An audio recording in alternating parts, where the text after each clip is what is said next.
چلو بچوں، میں آپ کو آج ایک کہانی سناتا ہوں جس کا عنوان ہے آدھی موت۔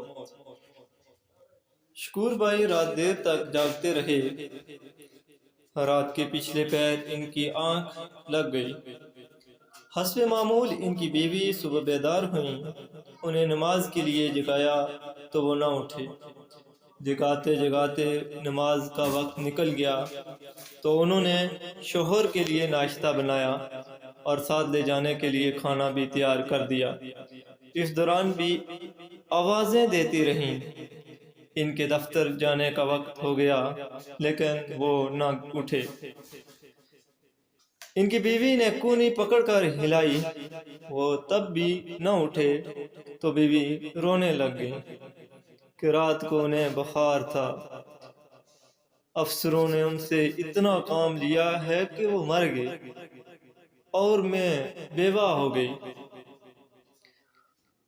آنن فانن پورے محلے میں خبر پھیل گئی کہ شکور بھائی کا انتقال ہو گیا ہے۔